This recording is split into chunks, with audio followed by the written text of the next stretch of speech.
Amis, bonjour à tous et à tous. Bienvenue dans cette nouvelle vidéo où on va évoquer le cas Real Madrid. Alors les gars, franchement, je suis un tout petit peu inquiet pour le Real de Madrid, pour la suite avec ce club parce que oui, bien sûr, nous savons que le Real de Madrid c'est un club. Franchement, c'est le club qui a le plus gros mental au monde. Franchement, dans les 15 Champions League du Real de Madrid, j'ai rarement vu une Champions League où les gars ont franchement pris avec une domination. Ça a toujours été voilà, au mental, au mental, au mental. Ils se font dominer, mais ils s'en sortent toujours. Tu ne sais pas comment ils font pour gagner, mais ils gagnent toujours. Où je suis inquiet, c'est au niveau des égos. Comment est-ce que ça va se passer après le tweet de Vinicius Junior? Je me suis dit, attention, attention, est-ce qu'il n'y aura pas ce problème d'ego qui va monter davantage au sein de ce vestiaire? Vinicius a tweeté, voilà ces tweets-là, où il a dit, même s'il faut travailler 10 fois plus, alors je le ferai. Ils ne sont même pas prêts. Vous voyez, le mental du gars, le gars sait qu'il doit bosser encore plus dur pour avoir ce ballon d'or. C'est qui dit clairement que le gars, il veut son ballon d'or. Vous voyez, il veut ce ballon d'or qu'il estime être volé, qu'on lui a volé. Et donc, quand tu regardes de l'autre côté, on a également un Kylian Mbappé qui court après le ballon d'or.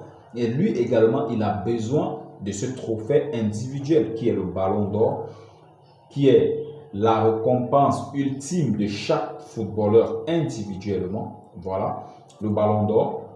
On a de l'autre côté Jude Bellingham, qui lui également, cette saison, était un prétendant sérieux à ce ballon d'or et qui lui également court après ce trophée. On sait que voilà, Bellingham, c'est un joueur, franchement, c'est un joueur marketing avec sa Bellingham, voilà, c'est un joueur franchement qui attire la lumière, qui a besoin également d'être mis en lumière. Et cette saison, on le voit vraiment en retrait depuis l'arrivée de Kylian Mbappé, chose qu'il n'apprécie pas lui personnellement d'être dans cette configuration-là. Et donc lui également, il va vouloir briller, il va vouloir sortir la tête de l'eau. Donc on aura affaire là à 3 joueurs vraiment qui ont besoin de ce trophée individuel qui est le ballon d'or. Et donc, pour réussir à manager un groupe avec de tels égos, franchement, bon courage à l'entraîneur et bon courage à Florentino Pérez. Vraiment, c'est là où se situe mon inquiétude par rapport à ce Real de Madrid. On va tous observer, nous serons tous attentifs à la situation du Real Madrid cette saison. Comment est-ce qu'ils vont faire pour relever la tête de l'eau, pour réussir à contrôler ces 3 joueurs sans qu'il y ait des débordements. On a déjà vu au cours de certains matchs où Bellingham crie sur, sur Kylian Mbappé ou sur Vinicius, puis demande qu'il fasse des replis et tout. On a souvent vu ces petits scénarios-là comme ça. Et donc, avec ce problème du ballon d'or qui s'est produit hier avec la non-récompense de Vinicius Junior que tout le monde attendait, tout le monde pensait, voilà, Vinicius allait être ballon d'or jusqu'à la dernière journée où tout a chamboulé. Vraiment, bon courage à Carlo Ancelotti de pouvoir manager ces 3 joueurs et de pouvoir avoir des résultats. Franchement, bon courage au Real de Madrid. Et bon, j'espère qu'ils ne vont pas sombrer et qu'ils vont essayer de travailler leur collectif parce que nous, côté barcelonais, on a besoin également d'un grand Real de Madrid en championnat pour pouvoir être compétitif parce qu'une fois qu'il n'y a pas de la concurrence vraiment sérieuse à côté, même en Ligue des Champions, ça se fait ressentir parce que dans ton championnat, voilà, tu es habitué à jouer des équipes plus que faibles et donc en Ligue des Champions, tu affrontes des clubs vraiment qui ont un niveau beaucoup plus élevé que ce que tu as l'habitude d'affronter dans ton championnat. Et donc, ce n'est pas bénéfique en ta faveur. Donc, on espère bien que le Real de Madrid va relever la tête, mais il faut également un peu nuancer les gars. J'entends beaucoup de gens parler de racisme et tout par rapport à ce ballon d'or.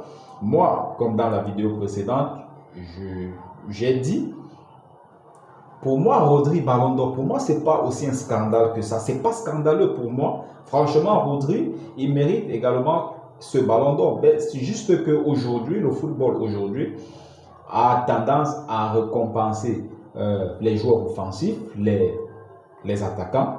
Voilà, on a vu Modric prendre le Ballon d'Or en 2018. Il était un milieu de terrain. Il n'avait pas de stats de ouf, mais il a fait une saison complète. Donc, il y avait beaucoup de joueurs français également qui étaient sur cette liste et qui auraient mérité ce Ballon d'Or. Mais sauf que plusieurs Français qui prétendent au Ballon d'Or, alors les votes se sont départagés entre ces Français. Il y avait Varane, il y avait Griezmann, il y avait Mbappé. Les votes se sont départagés entre les Français et Modric, qui était le seul Croate et qui était également au Real de Madrid, avec la Ligue des Champions remportée.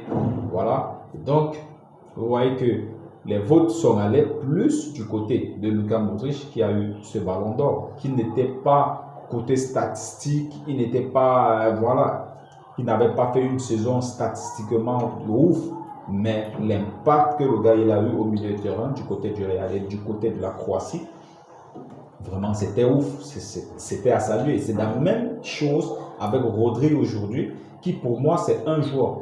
Il y a un City avec Rodri et un City sans Rodri. Franchement, ce n'est pas le même City avec et sans Rodri. Avec et sans Rodri. Pour ça, on est tous d'accord. C'est deux City complètement différents. Et on a vu également son rôle au milieu de terrain avec la sélection espagnole. Un vrai capitaine. Et voilà l'impact qu'il a dans ce milieu de terrain. C'est quelque chose d'assez incroyable. Et quand on regarde pour un numéro 6, les stats qu'il a eu cette saison, cette saison écoulée, franchement, c'est à saluer quand même. C'est à saluer. C'est 12 buts et 14 passes décisives pour un numéro 6. Je pense quand même qu'on n'a pas très souvent vu ça. Donc, franchement, pour moi, Rodri Ballon d'Or, ce n'est pas aussi un scandale. Même si moi, de mon côté, je pensais que Vinicius, pour finir, allait remporter ce Ballon d'Or. Tellement il y avait une propagande autour de lui. Mais Rodri Ballon d'Or, pour moi, ce n'est pas un scandale. Parce qu'au départ, comme je le disais dans la précédente vidéo, c'était pour moi, au départ, c'était mon favori, Rodri. Bon, avec la Ligue des Champions remportée par le Real de Madrid, voilà, on a commencé à penser que voilà, Vinicius méritait plus, vu qu'il a été beaucoup plus performant en Ligue des Champions par rapport à Bellingham. Parce que si Bellingham avait été aussi performant que Vinicius en Champions, je pense que Bellingham aurait plus mérité par rapport à Vinicius, parce qu'il est meilleur que Vinicius en Liga. Il est le joueur qui fait remporter cette Liga au Real de Madrid, mais Vinicius se démarque par rapport à lui plus en Ligue des Champions, d'où Vinicius était légèrement au-dessus de Jude Bellingham à la fin. Mais si il faut regarder la Copa América de Vinicius, elle est complètement ratée. Là où Jude Bellingham, lui, il a quand même poussé jusqu'en finale avec l'Angleterre à l'Euro. Et voilà, il a perdu face à Rodri. Donc, pour moi aussi, ce n'est pas un scandale, les gars. Donc, parler de racisme ici, je pense que c'est quand même un peu exagéré. Alors, on peut comprendre la frustration du Real de Madrid, voilà, et des fans, des supporters. Mais bon, il faut quand même doser. Rodri, c'est un excellent joueur. Et comme Pep Guardiola l'a dit, il y a son équipe sans et avec Rodri, c'est pas la même chose. Donc voilà les gars, dites-moi ce que vous en pensez dans les commentaires et dans le respect les gars, s'il vous plaît. Pour ceux qui aiment, pour ceux qui apprécient, voilà, vous pouvez lâcher un pouce bleu les gars, ou alors abonnez-vous et dites-moi ce que vous en pensez dans les commentaires par rapport à la situation. Est-ce que vous êtes inquiet ou alors pas du tout pour le Real de Madrid? Alors on se tient au jeu. Ciao.